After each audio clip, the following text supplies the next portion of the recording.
Okay, so let's move on. What information do you include in your first body paragraph? That is another question. Okay, so as I asked you earlier, is hydronephrosis is the present complaint of the patient, then you should write the present complaint of the patient as hydronephrosis. But the purpose itself says that the patient is sending to the urologist for confirmation of the diagnosis by CT or for further diagnostic investigation. So you can't say it is hydronephrosis, but you can say the patient has symptoms suggestive of hydronephrosis. So that will be a good phrase you can use to write your introduction. And what is the purpose of this letter? Because he requires or she requires CT scan and further diagnosis or whatever the purpose is given in the writing task. You should check it always. All right.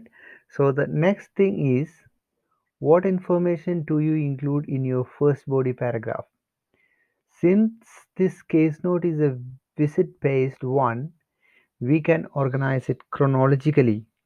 That means first visit, second visit, and third visit, because you are working in a clinic as a GP, so you can easily describe the information like this when you are referring to another doctor, another specialist. Okay, so here it is very clear because you don't have much information to write, but to write a good organized letter, you have to write in chronologically.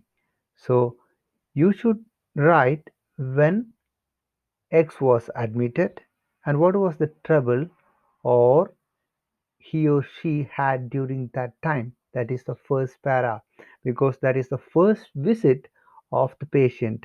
Then you should discuss what you have advised him or her, or what care you provided on that day.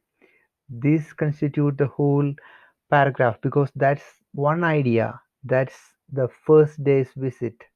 So write, you can use some phrases like initially or on the particular date, something like that. And you should say he was admitted on this day and initially what compliance he has and what you have done.